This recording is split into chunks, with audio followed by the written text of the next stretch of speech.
महापरमहंसाय स्वादित चरण कमल चिन्ह मकरंदाय भक्तजन मानस निवासाय श्री रामचंद्राय नमः।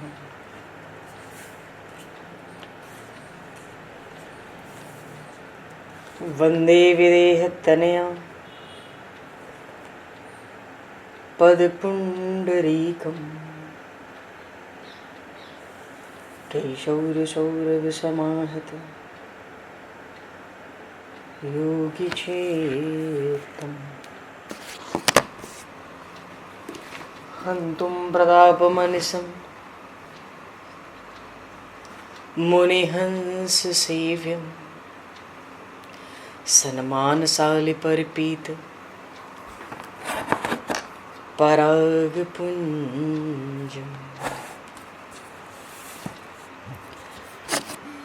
यत्र यत्र रघुनाथकीर्तनं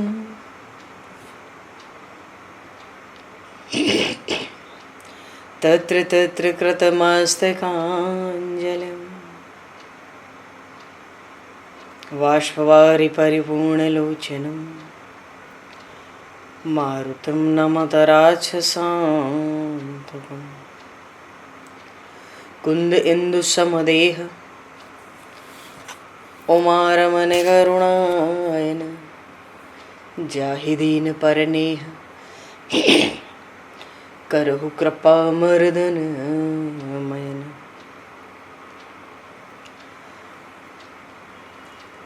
प्रहलाद नारद पराशर पुंडरीक व्यासे अम्बरीश शुक शौनक भीष्म दालभ्याम रुक्मांगद अर्जुन वशिष्ठ विभीषणादीन एतानहं परम भागवतान् नमामि। श्री सीतानाथ समारंभां श्री रामानन्दार्य मध्यमाम् अस्मदाचार्य पर्यन्तां वन्दे गुरु परम्पराम्।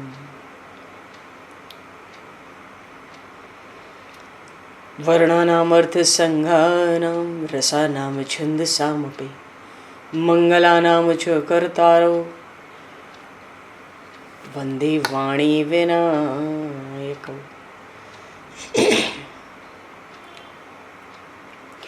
नान्यास्पृहा रघुपते हृदये स्मदीये सत्यं वदामि च भवान् किलान्तरात्मा भक्तिं प्रयक्ष रघुपुङ्गवनर्भारां मे कामादिदोषरहितं कुरु मानसं च। भक्त भक्ति भगवंत गुरु चतुर्नाम वपु एक तिनके पद वंदन के नाशहि विघ्न अनेक। बंधु तुलसी के चरण जिनकी न्यो जग काज कल समुद्र घोरत लगो प्रगट्यो सप्त जहां। श्री गुरु चरण सरोज रज निज मन मुकुर सुधार वर्णो रघुवर विमल यश जोदायक फलचार। हरिशरण श्री राम जय राम जय जय राम श्री राम जय राम जय जय राम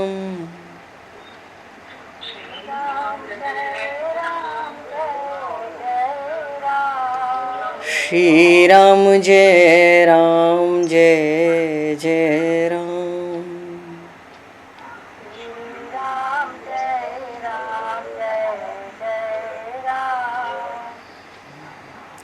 जय सिया राम जय जय हनुमान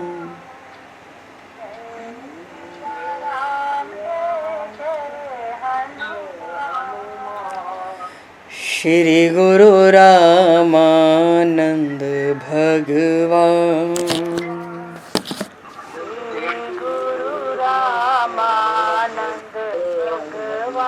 श्री गुरु रामानंद भगवान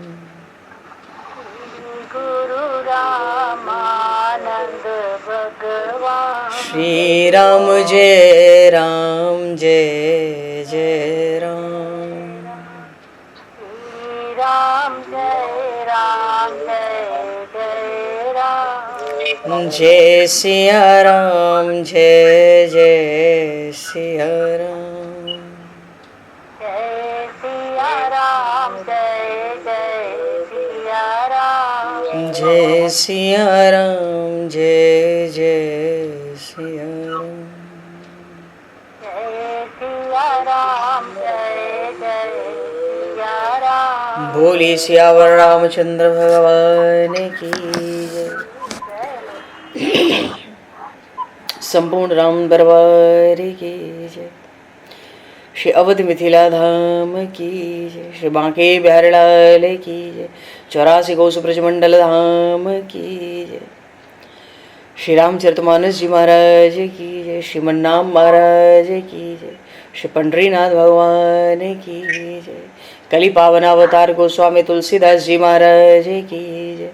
सब संतन की जय, सब भक्तन की जय, समस्त वैष्णवन की जय, समस्त पूर्वाचार्य चरणन की जय, समस्त संप्रदाचार्यन की जय। श्री सद्गुरुदेव भगवान की जय। गंगा मैया की जय, जमुना मैया की जय, सरजू मैया की जय, गौ माता की जय, तुलसी माता की जय, पृथ्वी माता की जय, एकाशी महारानी की जय। जय जय श्री सीताराम, जय जय श्री राधे श्याम। नमः पार्वती पते हर हर महादेव। हरिशरणम। अनंत कोटि ब्रह्मांड नायक सर्वेश्वर पूर्ण परात्पर ब्रह्म असंख्य कल्याण गुणगणलय भक्तवांक्षा कल्पतरु शरणागत वत्सल भक्तवत्सल दीनबंधु दया सिंधु श्री कौशल्या आनंद वर्धन श्री दशरथ नंदन श्री जानकी कंठभूषण भगवान श्री सीताराम जी महाराज की असीम कृपा करुणा से श्री हनुमान जी महाराज की परम पावन भावमयी सन्निधि में महापुरुषों की भावमयी उपस्थिति में एवं आप सभी श्रद्धालु भक्त वैष्णवों की मंगल सन्निधि में मानव जीवन का सर्वोत्कृष्ट फल भगवत गुणगान भगवत कथा का आनंद हम सभी श्री राम कथा के माध्यम से प्राप्त करने जा रहे हैं। सर्वप्रथम आप सभी भक्त जनों के श्री चरणों में भगवत भाव से सादर वंदन सादर नमन। आप सभी को यथा योग्य जय सिया राम, जय जय श्री राधे हरि श्याम, जय श्री राम।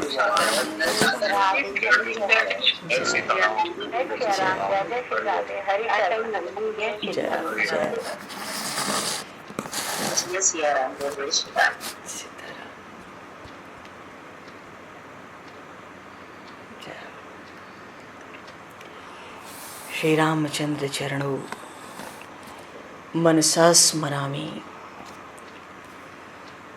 श्री रामचंद्र चरणों वचसा गृणामि। श्री रामचंद्र चरणों सरसा नमामि। श्री रामचंद्र चरणों शरणं प्रपद्ये। माता रामो मत्पता रामचंद्रः, स्वामी रामो मत्सखा रामचंद्रः, सर्वस्वं मे रामचंद्रो दयालुर, नान्यम जाने नैव जाने न जाने। मंगलम कौशलेन्द्रस्य महनीय गुणालये चक्रवर्ती तनुजाय सार्वभौमाय मंगलम। रामं रामानुजं सीतां भरतं भरतानुजं सुग्रीवं वायुसूनं च प्रणमामि पुनः पुनः। नमोस्तु रामाय सलक्ष्मणाय दिव्यै च तस्मै जनकात्मजाय।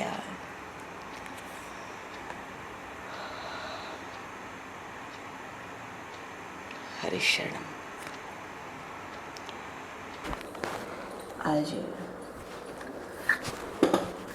परम पावन पर्व है, बड़ा भारी दिन, अनंत महिमा। भगवान नरसिंह भगवान का प्रादुर्भाव आज के दिन भगवान नरसिंह के प्रागट्य उत्सव की सभी प्रेमियों को बहुत बहुत बधाई, शुभकामनाएं, अनंत शुभकामनाएं। बोलिए श्री प्रहलाद जी महाराज की जय, श्री नरसिंह भगवान की जय।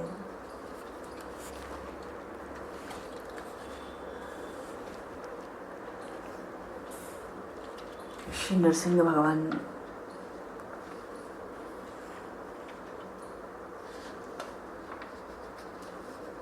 वागीसायस्य वदने लक्ष्मीर्यक्षस वक्षसि।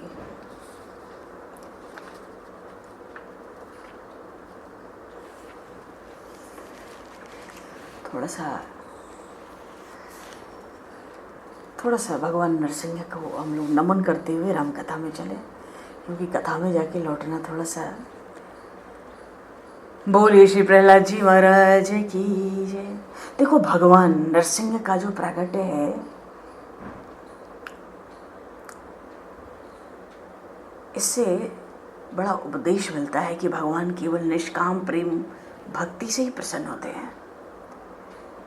प्रहलाद जी महाराज की विलक्षणता ये थी कि समस्त प्राणियों को अपने समान ही समझकर सर्वत्र विराजमान जो सर्वात्मा सर्वशक्तिमान भगवान है, उनकी भक्ति करो। प्रहलाद जी महाराज ने उन दैत्य बालकों को भी जब उपदेश दिया था तो कहा था, नालम द्विजत्वम देवत्व मृषत्वम वासुरात्मजा प्रीणनाय मुकुंदस्य न वृत्यम न बहुज्यता न दानम न तपोनेज्या न शौचम न व्रतानि च प्रियते अमलया भक्त्या हरिरन्यद विडम्बनम ततौ हरो भगवती भक्तिम कुरुत दानवा आत्मौ पम्येन सर्वत्र सर्वभूतात्मनीश्वरे। और आखिरी में कहते हैं, एतावानेव लोकेस्मिन् पुंसः स्वार्थः परम स्मृतः एकांत भक्तर गोविंदे यत्र सर्वत्र तदीक्षणम। इस संसार में दैत्य बालकों को प्रहलाद जी महाराज ने जो उपदेश किया, सार यही है कि इस संसार में या मनुष्य शरीर में जीव का सबसे बड़ा पुरुषार्थ, सबसे बड़ा स्वार्थ तो यही है, कह लें एकमात्र परमार्थ इतना ही है, एकांत भक्तर गोविंदे यत सर्वत्र तदीक्षणम। भगवान श्री कृष्ण की, परमात्मा की अनन्य भक्ति प्राप्त करना, भगवत भक्ति को प्राप्त करना। तो जिस भक्ति को प्राप्त करना, उस भक्ति का स्वरूप क्या है? एतावानेव लोकेस्मिन् पुंसः स्वार्थः परम परस्मृतः। उस भक्ति का स्वरूप है सर्वदा सर्वत्र सब वस्तुओं में भगवान का दर्शन करना। भगवान को प्रसन्न करने के लिए ब्राह्मण देवता ऋषि होना आवश्यक नहीं है, सदाचार और तरह तरह के ज्ञान से संपन्न होना आवश्यक नहीं है। प्रहलाद जी महाराज ने कहा, न दान की आवश्यकता है, न तप की, न यज्ञ की, न शारीरिक मानसिक शौच की, न बड़े बड़े व्रतों के अनुष्ठान की। भगवान तो केवल प्रियते अमल्या भक्त्या हरिन यन्यद विडम्बनम।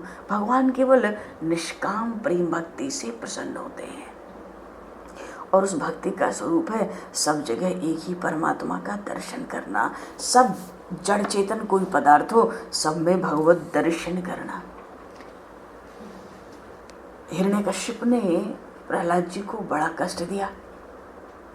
बस 2 पल में नरसिंह भगवान का दर्शन करते हुए, उनको नमन करते हुए हम लोग राम कथा की ओर चले गए। प्रहलाद जी महाराज को हिरण्यकश्यप ने बड़ा कष्ट दिया। क्यों? कहाँ तो ये हिरण्यकश्यप दैत्यराज,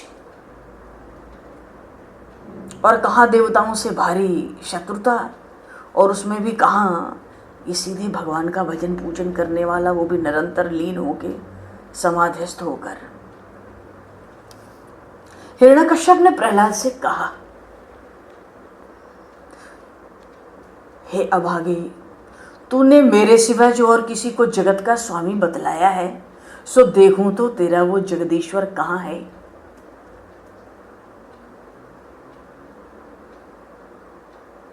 विश्व सृष्टि का स्वामी तो मैं हूं, मेरे भय से देवता थर थर कांपते हैं। पृथ्वी से जब जो चाहता हूं वो लेता हूं, इंद्र से जब चाहता हूं बरसात कराता हूं। तो मेरे सिवाय किसी और को जगत का स्वामी बताता है, सो देखूं तो तेरा जगदीश्वर है कहाँ? अच्छा, तो क्या कहता था? हिरण्यकश्यप कहता है क्वासो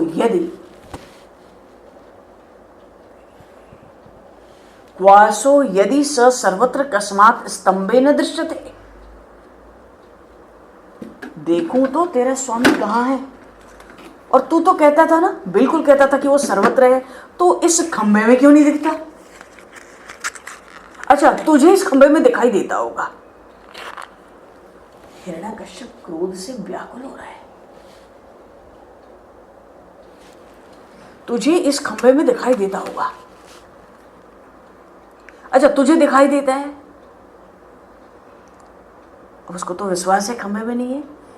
प्रहलाद जी से कहता है, हाँ तू अभी तो डेंग हाँक रहा था, चल मैं अभी अभी तेरा सिर धड़ से अलग किए देता हूं, देखता हूं ना। अरे मैं भी देखता हूं, तेरा वो जगदीश्वर, तेरा वो ईश्वर, और ईश्वर क्या, तेरा तो सर्वस्व है वो श्री हरि, जिस पर तुझे इतना भरोसा है। मैं भी तो देखूं वो तेरी कैसे रक्षा करता है। बार बार प्रहलाद जी को, वो तो अत्यंत बलवान महादैत्य है ना, भगवान के परम प्रेमी प्रहलाद जी को बार बार झिड़कियां देता है, सताता रहता है। अब तो क्रोध के मारे अंततः वो अपने को रोक नहीं सका, क्योंकि ये बात उसको पची नहीं कि परमात्मा, तेरा परमात्मा सब जगह है, ऐसी बात बनाता है। क्रोध के मारे अपने को रोक नहीं पाया, हाथ में खड़ग लिया, सिंहनाद किया और सिंहासन से कूद पड़ा और बड़े जोर से उस खंबे में एक घूंसा मारा। और जैसे ही घूंसा मारा, तदैव तस्मिन् निददोति भीषणो। उस समय उस खंबे में एक बड़ा भयंकर शब्द हुआ। ऐसा शब्द हुआ मानो ब्रह्मांड फट गया हो। और ऐसे भीषण शब्द की ध्वनि जब 14 भुवन के लोकपालों के लोकों में पहुंची, तो उन लोकपालों को, ब्रह्मादि लोकपालों को सुनकर उस शब्द को ऐसा लगा मानो लोकों का प्रलय हो रहा है, सब लोगों का प्रलय हो रहा है। और घूंसा मार के भयंकर शब्द तो हुआ। ये हिरण्यकश्यप प्रहलाद को मारने के लिए बड़े जोर से झपटा था।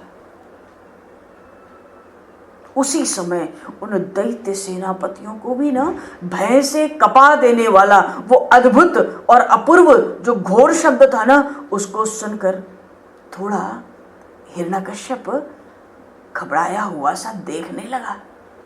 उसने आज तक ऐसा कोई भयंकर शब्द नहीं सुना था, ऐसा भयंकर मानो लोकपाल, ब्रह्मा आदि लोकपाल तो सोचते हैं सब लोगों का प्रलय हो गया, प्रलय होने जा रहा है, ऐसा शब्द। थोड़ा तो घबराया, पर वो ये सोचता है कि ये शब्द करने वाला है कौन। पर उसको अपनी राजसभा के बीच कोई दिखाई तो पड़ा नहीं। तो जैसे सूर्य धीरे धीरे प्रकट होता है ना अपने तेज से, झटके से प्रकाशित नहीं होता, धीरे धीरे, ठीक वैसे ही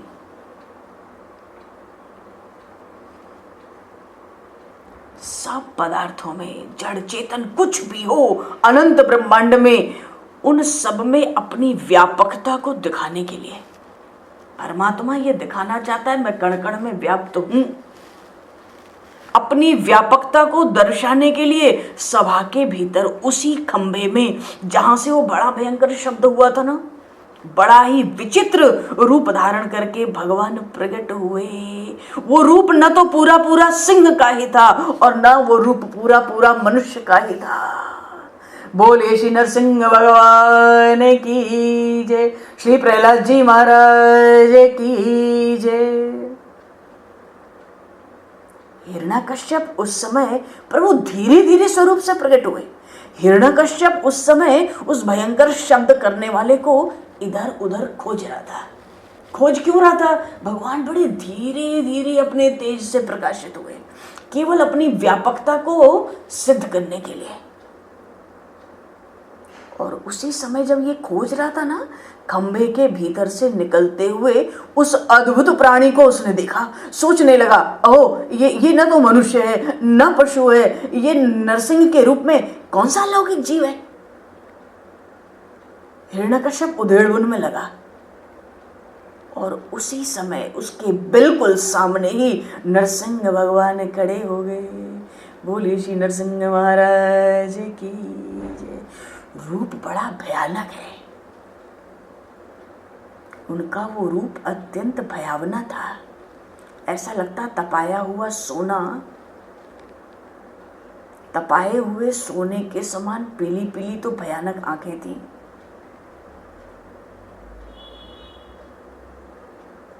बाल उनके गर्दन के इधर उधर लहरा रहे थे। उनकी दाढ़ें बड़ी विकराल भयंकर थी और जीभ ऐसी थी मानो तलवार की तरह लपलपाती हो, छुरे की धार के समान तीखी। ऐसी तो भगवान की जीभ थी।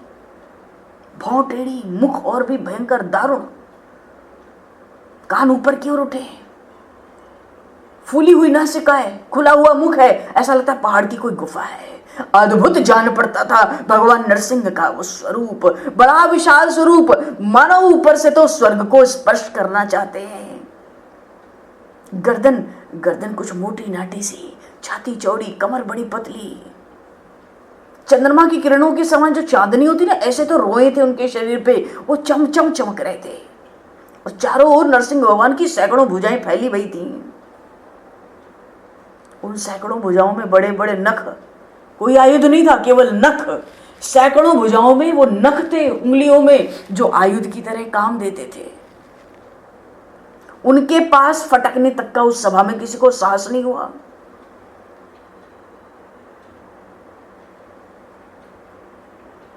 पर उनका जो निज आयुध है, चक्र, वज्र, इन श्रेष्ठ शस्त्रों के द्वारा उन्होंने सारे दैत्य दानवों को भगा दिया।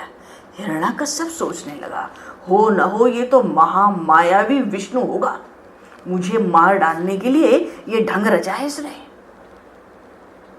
इसकी इन चालों से क्या होगा।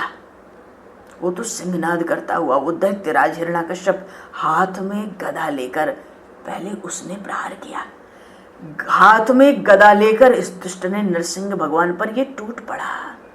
ऐसा टूटा, नरसिंह भगवान के तेज के आगे ऐसा लगा, ऐसा टूटा जैसे जुगनू होता है ना, फतिंगा आग में गिरकर अदृश्य हो जाता है। वैसे ही ये दैत्य भी भगवान के तेज के भीतर जाकर लापता हो गया। लापता हो गया। अरे ये भगवान तो समस्त शक्ति और तेज के आश्रय है ना, इनके संबंध में ऐसी घटना कोई आश्चर्यजनक बात थोड़ी है। ये दैत्य बड़े क्रोध से लपका और अपनी गदा से बड़े जोर से घुमाकर उसने नरसिंह भगवान पर प्रहार किया। जैसे ही प्रहार किया ना, तो गरुड़ जी क्या करते हैं, सांप को सहज पकड़ लेते हैं। भगवान ने गदा सहित उस दैत्य को पकड़ लिया। भगवान ने बड़े ऊंचे स्वर से प्रचंड और भयंकर अट्टहास किया। इसकी दुष्ट की आंख बंद हो गई और बड़े वेग से झपट कर भगवान ने उसको पकड़ लिया, जैसे सांप चूहे को पकड़ लेता है। निकलने के लिए जोर से छटपटा रहा था। भगवान ने सभा के दरवाजे पर ले जाकर उसको अपनी जंघा पर गिरा लिया और खेल खेल में अपने नखों से भगवान ने उसको उसी प्रकार फाड़ डाला जैसे गरुड़ जी महाराज महान विषधर सर्प को चीर डालते हो। भगवान नरसिंह ने अपने तीखे तीखे नखों से हिरण्याकश्यप का कलेजा निकाल लिया और कलेजा निकालकर उसको फाड़कर पृथ्वी पर पटक दिया। नरसिंह भगवान ने हिरण्याकश्यप का कलेजा, और जैसे ही पटका वो तो निष्प्राण होने के बाद ही कलेजा बाहर निकाला और जोर से पटक दिया धरती पर। नमो भगवते तुभ्यं पुरुषाय महात्मने, हरे अद्भुत संज्ञाय ब्रह्मणे परमात्मने। हे नरसिंह भगवान, आपको बारंबार प्रणाम है। आप सबके हृदय में विराजमान हो, आप उदार शिरोमणि हो, स्वयं ब्रह्म परमात्मा हो। आपने अद्भुत नरसिंह रूप धारे। ये जो आपका अद्भुत नरसिंह रूप है, ये आप ही तो भगवान श्री हरि हो। आप ही श्री हरि के चरणों में मैं बार बार प्रणाम करता हूँ। नमो भगवते तुभ्यं पुरुषाय महात्मने, हरे अद्भुत संज्ञाय ब्रह्मणे परमात्मने। बोलिए श्री नरसिंह भगवान की जय, श्री प्रहलाद जी महाराज की जय। इसके बाद सब देवता प्रकट हुए। सबने तरह तरह से, भगवान नरसिंह बड़े क्रोध में हैं, ये वात्सल्य अवतार है। प्रहलाद जी महाराज नन्हे से बालक के रूप में हैं। सब देवताओं ने तरह तरह से स्तुति की, भगवान का क्रोध शांत नहीं हुआ। प्रहलाद जी को ब्रह्मा जी ने आगे बढ़ाया, क्या तुम्हें इनके रूप से डर नहीं लगता? प्रहलाद जी ने कहा बिल्कुल डर नहीं लगता, आप कहो तो इनकी गोद में चढ़ जाऊं, इनके कंधे पर उछल जाऊं। भगवान नरसिंह ने हिरण्यकश्यप को मार के उसके राज सिंहासन के ऊपर खुद बैठ गए थे और क्रोध से बिल्कुल जीभ लपलपा रही थी। ब्रह्मा जी ने कहा तुझे डर नहीं लगता? हमारी स्थितियों से तो प्रसन्न नहीं होते, तू जा उनके पास। और जैसे ही प्रहलाद जी गए, भगवान ने पशु का शरीर धारण किया ना, दंडवत लगा के प्रहलाद जी ने प्रणाम किया। प्रभु ने झट एक हाथ बढ़ाकर ऊपर गोद में उठा लिया और पशु की तरह चाटने लगे। ऐसा वात्सल्य प्रकट किया और प्रहलाद जी को चाटते चाटते चाटते चाटते भगवान नरसिंह का सब क्रोध शांत हो गया।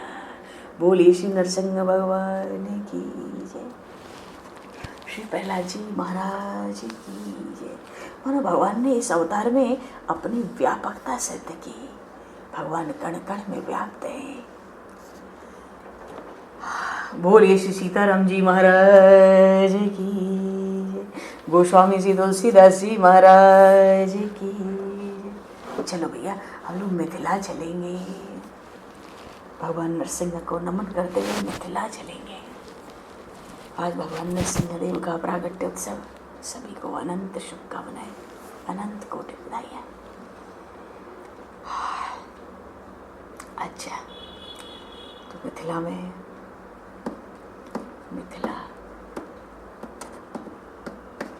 पुण्य जीवनार भई बहु भांति। चारों कुमारों का विवाह संपन्न हुआ। दशरथ जी महाराज के महामोद का क्या पूछना है, दोनों तरफ आनंद की लहर है। आकाश हो चाहे मिथिला नगर हो, शोरगुल ऐसा मचा है, नगाड़ों की ध्वनि, वेदों का स्वसर, मंत्रोच्चारण, भाटों के द्वारा तरह तरह से वंश का वर्णन, यश का गान, कीर्ति का गान। ब्याह के बाद कोहबर में लाए गए दूल्हा दुल्हन।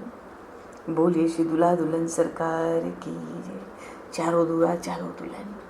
कल कोहबर का चरित्र थोड़ा हम लोगों ने स्मरण किया और उसके बाद ये जनवासे आ गए। जनवासे आए तो महाराज जनक ने फिर बुलवाया। पठे जनक बुलाई बराती, फिर सुबह सुबह बुला लिया, बरातियों को बुलवा लिया। अब तो इन नन्ही नन्ही ये जो बधूटियाँ हैं ना, नन्ही नन्ही दुल्हनियाँ, ये चारों कुमार अपनी अपनी दुल्हन के साथ पिताजी के पास कोहबर के बाद आ गए थे जनवासे में। फिर वहाँ उस समय जनवासे की शोभा कहो तो, वहाँ का मंगल आनंद कहो तो, वहाँ का जो उमंग उत्साह है वो कहो तो, उसका कोई आर पार नहीं है। और जब आ गए बस थोड़ी ही देर में, घंटा 2 घंटा विश्राम, फिर महाराज जनक ने बारातियों को बुलवा लिया। खबर आ गई, किस लिए? पुण्य जीवनार भई बहु भांति। प्रसाद पाओ, भोगराग होगा, पंगत होगी, तरह तरह के पावड़े पड़े। पुत्रों के साथ महाराज दशरथ जी ने विवाह मंडप में गमन किया। महाराज जनक ने बड़े आदर से महाराजा दशरथ जी के चरण पखारे। बढ़िया सुंदर पीढ़ों का सिंहासन दे देकर बैठाया। धोए जनक अवधपति चरणा, महाराज दशरथ के चरण भी धोए, पाद प्रक्षालन किया। और जब चरण धो रहे थे ना महाराज जनक चक्रवर्ती जी के, सील स्नेह जाए नहीं बरना। उस समय जो जनक जी महाराज का शील है, स्नेह है, जो प्रेम उमड़ रहा है, वो वाणी का विषय ही नहीं है। बहुरी राम पद पंकज धोए रघु नंदन हरे, जे हर हृदय का मलमहु घोए सीता राम हरे। तीनों भाई राम सम जाने रघु नंदन हरे, धोए चरण जनक निज पानी सिया राम हरे। आसन उचित सबहि नृपदीने रघु नंदन हरे, सादर लगे परन पनवारे सीता नाथ हरे, सादर लगे परन पनवारे रघु नंदन हरे, कनक कील मणि पान संवारे सीता नाथ हरे। महाराज जनक ने दशरथ जी के चरण धोए, बड़े सील बड़े स्नेह से, मानो हृदय में नहीं समाता वो प्रेम वो स्नेह, और उसके बाद राम जी के चरण धोए। बताओ, राम जी के चरणों को धोने का अवसर जनक जी को फिर मिला।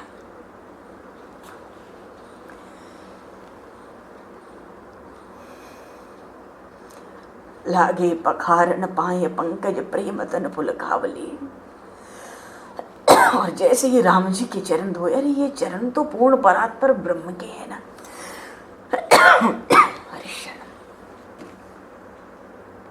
आकाश में नगर में नगाड़े बजते, जय जय की ध्वनि मस्ती दशों दिशाओं में गूंज उठती, क्योंकि ये वही चरण है ना भगवान शिव के हृदय कमल, हृदय भगवान शिव के मानस सरोवर में कमल की तरह विराजित रहते हैं। ये चरण कमल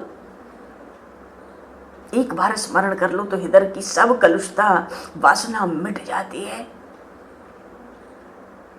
इन्हीं चरणों का जो मकरंद है गंगा जी, उन्हीं को भगवान शिव ने चरणों पर धारण किया। योगी जन, बड़े बड़े ऋषि मुनीश योगीश अपने अपने इन्हीं चरणों में चरण कमलों में भौरे की तरह मंडरा के जो चाहो सो गति पा लिए। और सोई चरण ते पद पखारत भाग्य भाजन, जनक जय जय सब कहे, ते पद पखारत भाग्य भाजन, जनक जय जय सब कहे। बहुरे राम पद पंकज धोए, राम जी के चरण, महाराजा दशरथ जी के बाद राम जी के चरण धोए। ये कौन से चरण है? जे हर हृदय कमल महु गोए, जो भगवान शिव के हृदय में कमल के समान ये चरण कमल छिपे हुए। उन चरणों को भगवान शिव के तो हृदय में छिपे हैं ना, गुप्त हैं, भगवान शिव ने उनको गुप्त रखा है भीतर, पर जनक जी तो प्रत्यक्ष उन चरणों को धोते हैं। उन चरणों को धोया और तीनों भाइयों को उनके चरण कैसे धोए? राम के समान जानकर। राम जी के चरण तो उन्होंने पूर्ण परात्पर ब्रह्म समझकर धोए, और तीनों भाइयों के राम समान, तीनों भाई राम सम जानी, धोए जनक, धोए चरण जनक निज पानी। स्वयं, अरे देखो इतने परिचारक हैं, इतना मंडल है वहां, पर स्वयं अपने हाथों से धोते हैं। और सबको उचित आसन दिया, और जो खाना परसते हैं ना उनको बुला लिया, और बड़े आदर से अब तो पत्तलें पड़ने लगी। अच्छा, पत्तल कैसे पड़ी? देखो मंडप बना था ना, जनकपुर में मंडप बना था मणिमय। क्या कलाकृति, क्या कारीगरी वहां प्रकट हुई थी। ब्रह्मा जी चक्कर में आ गए थे। तो अब जो पत्तल पड़ी है ना, ये जैसे केले के पेड़ में जो पत्ते बने थे, हरित मणि पन्ने को पीस कर बने थे, छील कर बने थे, तो यहां भी पत्तों के पत्तल नहीं पड़ी। सादर लगे परन पनवारे, कनक कील मणि पान सवारे। मणियों को, हरित मणि को पीस के पत्तल बनी। और पत्तलों में जो पत्तल बनती है प्रायः पलाश के पत्ते की होती है बाजार में, तो पत्तलों को उन पत्तों को आपस में कैसे जोड़ते हैं? वो लकड़ी की कील लगाते हैं। कौन सी लकड़ी होती है? प्रायः वो नीम की लकड़ी होती है। उसकी कील बनाकर पत्तों को, पलाश के पत्तों को आपस में जोड़ देते हैं, पत्तल बन जाती है। महाराज जनक ने के यहाँ जो पत्तल पड़ी, बड़े आदर से प्रेम से परोसने वाले आ गए फटाफट। अरे वो बड़े चतुर है। और जो पत्तल पड़ी वो मणिमय, तो उन मणिमय पत्तलों में जो एक एक पत्ते हैं वो भी तो मणिमय हैं, वो भी तो मणिमय है, पत्ते एक एक पत्ते। तो उन मणिमय पत्तों को सोने की कील से आपस में जोड़ा गया। कनक कील मणि पान समारे, और जब पत्तलें पड़ गई तो भोग पड़ा, प्रसाद। तो कहते हैं सुपोदन सुरभि सरपि सुंदर स्वाद पुनीत, छन महु सबके परस गए चतुर सुवार विनीत।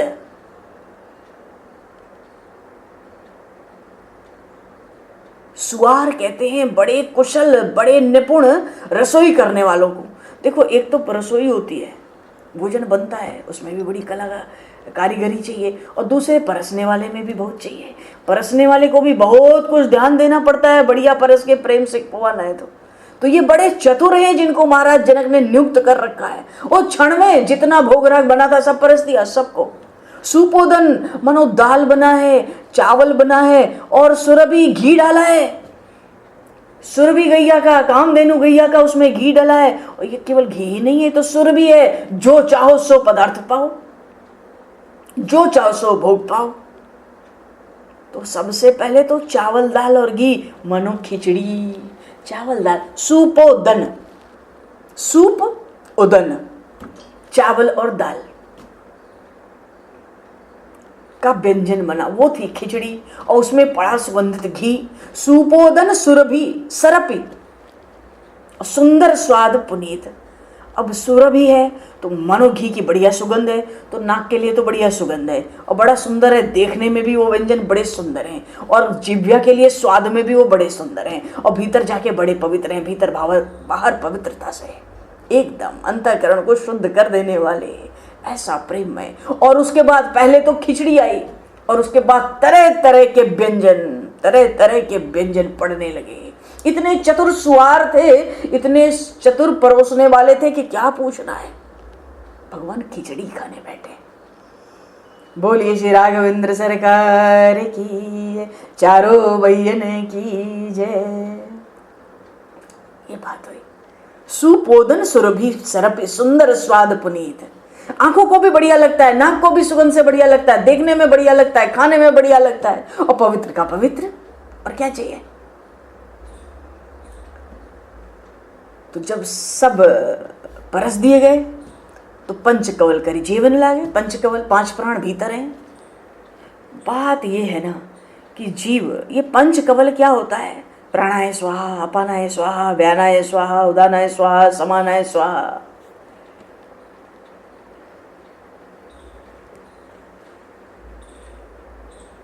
पांच प्राण है। जब प्रसाद पाने बैठे हैं हम, हाथ मुंह धो के, कुछ नहीं तो दाहिना कान दाहिने हाथ के अंगूठे से स्पर्श कराकर, जल घुमाकर, भोजन रखकर, तो 5 कवल तो भीतर कर ले। प्राणाय स्वाहा, अपानाय स्वाहा, व्यानाय स्वाहा, उदानाय स्वाहा, समानाय स्वाहा।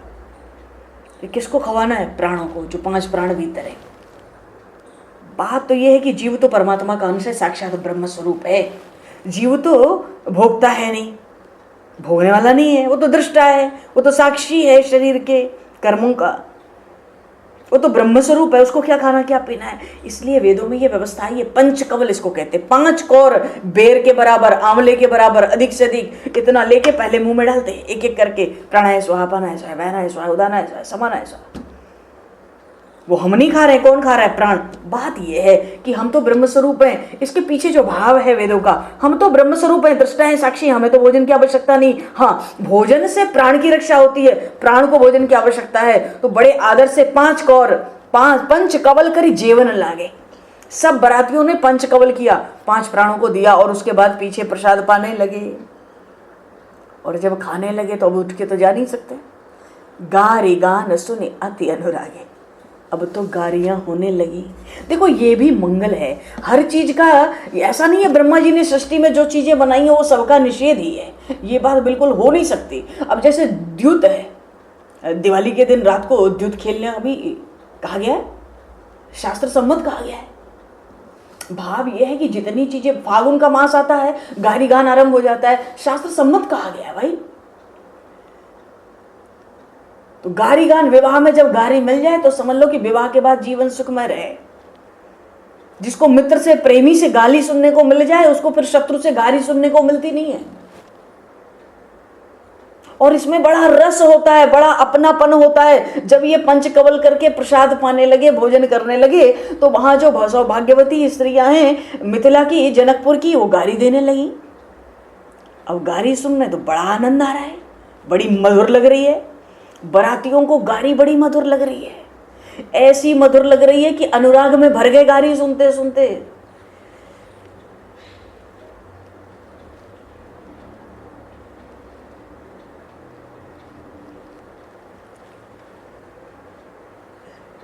अच्छा, गारी में क्या गारी दे रहे? अरे गजब गजब गारी हुई। मानो जैसे जैसे किसी सखी ने आपस में चर्चा करती है। कोई कहती है कि देखो भाई, ये राम जी से पूछो, माता कौशल्या, महारानी कौशल्या तो बड़ी गोरी है, हमने सुना है, और महाराज दशरथ तो इतने गोरे दिखते हैं, ये राम जी काले कैसे हो गए? आखिर इनके जन्म की कथा क्या है? लक्ष्मण जी को तो बात बात पे क्रोध आता और हमेशा राम जी के बगल में। फिर दूसरी कहती है, अरे ये भरत जी से पूछो जरा, भरत जी को अपनी बुआ के बारे में पता है कि नहीं पता है? इनको अपनी बुआ के बारे में पता है कि नहीं? कोई शत्रुघ्न कुमार से कहती हैं, लक्ष्मण जी से कहती हैं, अरे तुम भाइयों के कोई बहन क्यों नहीं हुई? अरे तरह तरह से वहां बातें बनाती हैं। और ये भी कहती हैं, ये बताओ कि तुम्हें गाली सुनने को क्यों मिलती है? जब से आए हो तुम मिथिला में इतनी गालियां सुन रहे हो, इतनी गालियां सुन रहे हो।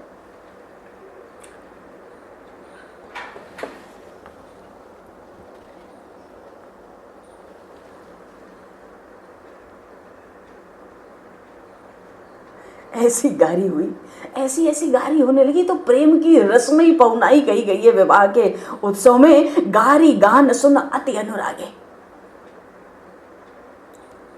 गारी चल रही है, अब उठ के तो जा नहीं सकते, पंचकवल की गारी तो अब सुनना पड़ेगा। ऐसे ही समय गारी होती है तो भांति भांति के पकवान पड़ते गए। अरे वो पकवान क्या थे? अमृत के समान, उनको कोई कह नहीं सकता। तरह तरह से बड़े बड़े रसोइयों ने, परसने वालों ने, निपुणों ने बड़े कुशलता से परसा। और कितने व्यंजन, विविध विधि व्यंजन, विविध नाम को जाना, कोई नाम तक न जान पावे ऐसे व्यंजन पड़ने लगे। 4 भांत भोजन, कोई देखो कोई चूस के खाते हैं, कोई चाट के खाते हैं। 4 भांत में तो देखो कुछ कड़वा होता है, कुछ तीखा होता है, कुछ फीका होता है। जैसे चावल है, फीका है, रोटी है, फीकी है, कुछ क्या कहते हैं, जैसे करेला है, कसाव होता है, वो अलग चीज होती है। मिष्ठान मीठा होता है, और दाल में, साग में नमक होता है, बढ़िया हर चीज होती है। चावल और रोटी में कहो तो वो नमक भी नहीं होता है। तो 4 भांति भोजन विधि गाई। ब्रह्मा जी ने भोजन शास्त्र में, पाक शास्त्र में जितने तरह के भोजन कहे ना, उस सब उस विधि से बनाए गए थे। और एक एक विधि के कितने व्यंजन थे वो गिनती के विषय नहीं थे। और 6 रस, कुछ चाट के खाना है, कुछ चूस के खाना है, कुछ चबा के खाना है, और कुछ तो बस ऐसे ही डालो और निगल जाना है, कोई प्रयास नहीं करना है। एक एक रस अगणित भांति। और जेवत देहि मधुर धुनि गारी। अब उठ के तो जाएंगे नहीं, देख लिया, अब तो ये पा रहे हैं, तो पा के तो कहीं बीच में तो उठने वाले हैं नहीं। ये बढ़िया गारी का समय, बढ़िया बढ़िया गारी सुनाओ। जेवत देहि मधुर धुनि गारी, बड़े मंगलमय स्वर से, बड़े मधुर मधुराति मधुर स्वर से गारियां गाती हैं। और गारियां कैसे गाती हैं? ले ले नाम पुरुष अरु नारी, किसी को नहीं छोड़ती है, सबके लिए गारियां गाती हैं। राम जी से पूछे जनकपुर की नारी, बता द बबुआ लुगवा देत काहे गारी, बता द बबुआ लुगवा देत काहे गारी। तरह तरह से गारी गाती है, तरह तरह से। इनको बड़ा आनंद है ना, ये तो आनंद का उत्सव है। अरे गारियों के इतने प्रसंग हैं। अपने राम तो श्रृंगार में ज़्यादा घुसे ना है, पर गारियों के ऐसे प्रसंग हैं। जेवत देहि मधुर ध्वनि गारी, ले ले नाम पुरुष अरु नारी। एक सखी कहती है, धर ध्यान सुनो धनुधारी, गारी मिथिला की, श्री रघुवर अवध बिहारी, गारी मिथिला की। धरि ध्यान सुनो धनुधारी, गारी मिथिला की। श्री रघुवर अवध बिहारी, गारी मिथिला की। वो तो कहती है धनुष यज्ञ आपने सुन लिया कि मिथिला में तो धनुष यज्ञ है, और बड़े उमंग में चल दिए ऋषि के साथ। ना आपके पास कोई चिट्ठी गई थी, ना आपके पास कोई निमंत्रण गया था, बस महर्षि विश्वामित्र के साथ आप लोग तो पीछे पीछे आ गए। ऐसा लगता है कमंडल उठा के चले आए, ऋषि बन के आए थे क्या? अरे देश विदेश में तो निमंत्रण गया था, तो राजा महाराजा सम्राट और महामंडलेश्वर राजकुमार आए थे। आपके यहाँ तो चिट्ठी नहीं गई, पत्रिका नहीं गई, बस महर्षि विश्वामित्र के साथ पीछे पीछे कमंडल लेके आ गए। तरह तरह से गाली देती हैं, आनंद मनाती। लक्ष्मण जी को सहन नहीं होता। देखो ये सब अपने राम को कुछ आता नहीं है, लक्ष्मण जी को सहन नहीं होता है। राम जी से कहते हैं, देखो लक्ष्मण जी को लगता है हम बोलते खाते समय बोल नहीं सकते, मौन होकर भोजन करने का विधान है शास्त्र में। अब ये ऐसी ऐसी बात करती हैं, मेरा तो गुस्सा आ रहा है, बहुत तेज क्रोध आ रहा है। राम जी इशारे से कहते हैं शांत रहो, यहाँ एकदम सिर लटका के बैठे रहो, जब तक मिथिला में कुछ बोलो मत, किसी को देखो मत, एकदम जो कहता हूं वही करो। इशारे से प्रभु ने कहा। लक्ष्मण जी फिर उछलने लगे, इतना मैं सहन कर नहीं सकता आपके लिए, कैसी कैसी बातें करती हैं ये जोड़ तोड़ के। तो लक्ष्मण जी कहते हैं, आप चाहो तो सब बात अपने हाथ लग सकती है। ये जितनी गाली हम सुन रहे हैं, आप चाहोगे तो बाजी हमारे हाथ लग जाए। तो राम जी ने कहा, कैसे? इशारों में बात हो रही, बोल थोड़ी बात है सबके बीच में। राम जी ने इशारे में पूछा, भाई तेरे को भी तसल्ली हो मानो, तू क्रोध मत कर। ये तो देख परिहास करती हैं। अरे कितना परिहास करती हैं, सबके लिए बात करती हैं, माताओं के लिए क्या क्या ये नहीं कहती हैं। तो आप चाहो तो ये गाली बंद हो जाए, उल्टे आनंद भी आ जाए। तो राम जी ने इशारे में कहा, भाई क्या करूं बता, तू बता, हमें तो कोई कष्ट नहीं है, चुपचाप प्रसाद पा, उठ के चल पिताजी के पीछे पीछे। जब वो नहीं बोलते तो तू क्यों बोलता है? तो लक्ष्मण जी ने इशारे से कहा, वो जो गा रही है ना, ढोलक बजा बजा के बैठी है एक साथ, आप उनकी ओर बस देख लो एक बार, मैं यही चाहता हूं, इतने में मेरा क्रोध शांत हो जाएगा। आप एक बार थोड़ी सी दृष्टि उठा के उनकी ओर देख लो, मानो किसी व्यक्ति विशेष को मत देखो, आप परिस्थिति पर दृष्टि डालते नहीं। तो ऐसे ही समूह को, जो समूह पूरा बैठा है, ढोलक गान कर रहा है और इतना मंगलवन गान कर रहा है, बस उधर दृष्टि उठा दो एक बार, और किसी को देखना नहीं, दृष्टि उठा दो। राम जी ने सोचा, भाई इतने से तेरा काम बन जाए तो दृष्टि उठा देता हूं, मेरा क्या जाता है। राम जी ने दृष्टि उठा दी हल्की सी, और जैसे ही उन मिथिला नगरी की जनकपुर की स्त्रियों ने, नारियों ने देखा, अरे राम जी का तो मुखारविंद इधर की ओर आया था कुछ, इतने प्रभु के मुखारविंद के दर्शन मात्र से वो अपनी गारी भूल गई। वो गारी भूल गई, गाती थी ना कि लय लय नाम पुरुष अरुनारी, तो पुरुष तो गाती थी मिथिला से और नारियों का नाम जोड़ती थी अयोध्या से। अब वो भूल गई, ऐसा दर्शन प्रभु का हुआ केवल मुखारविंद उठाने से। अब वो उल्टा गाती हैं, मिथिला की तो वो स्त्रियों का नाम लेती हैं और जनकपुर के दशरथ जी महाराज अयोध्या के पुरुषों का नाम लेती हैं। उल्टी गारियों का गान आरंभ हो गया। बोलिए श्री राघवेंद्र सरकार की जय। तो समय सुहावनी गारी बराजा, और जब ऐसा परिहास हो गया तो हंसत राव सुनि सहित समाजा। अब जितने बराती थे ना अयोध्यावासी, वो सब तो महाराजा दशरथ जी के साथ बैठे हैं और गाली सुन के सब हंसने लगे। इनको होश नहीं है, इनको होश नहीं है, ये क्या गाती है, इनकी गाली तो सब उल्टी पड़ती है, इन्हीं के घरों में जाती है। मनो यही विधि सब ही भोजन किन्ना, आदर सहित आचमन देना। तरह तरह से मधुराति मधुर गारी गान हुआ, सबने मिलकर प्रेम से भोजन किया और फिर सबको आचमन कराया, हाथ पैर मुंह धुलाया, और फिर आखिरी में पान का बीरा, पान पवाया। दे पान पूजे जनक दशरथ सहित समाज, जनवासे ही गवने मुदित सकल भूप सरताज। सियावर रामचंद्र की जय। सबका कुछ खूब आदर दान सम्मान करके महाराजा दशरथ जी को सबने मिलकर जनवासे तक पुत्रों के साथ पहुंचाया। बोलिए श्री सीताराम जी महाराज की जय। सियावर रामचंद्र भगवान की जय। भगवान समय को दृष्टिगत करते हुए, थोड़ी व्यस्तता देखते हुए यहीं पर वाणी को विराम। 2 पल प्रभु का नाम स्मरण करेंगे, नाम कीर्तन करेंगे और फिर वाणी को विराम दिया जाएगा। कल शाम को 5 बजे ही मिलेंगे, कल से 5 से 6। बोलिए श्री राम राजा सरकार की जय, संपूर्ण राम दरबार की जय। देखो कल चैत्र वैशाख मास की पूर्णिमा, थोड़ा सावधान रहना। बहुत बड़ा दिन है, बड़ा भारी, बड़ा सुंदर, बड़ी पवित्रता से, बड़ा बड़ा अच्छा सत्कर्म में निकालना चाहिए। अति पावन है तिहारो नाम सीताराम।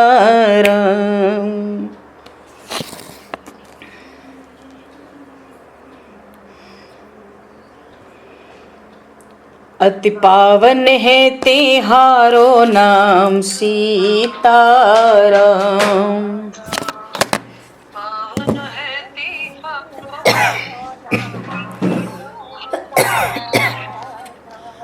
जय सीताराम जय सीताराम जय सीताराम।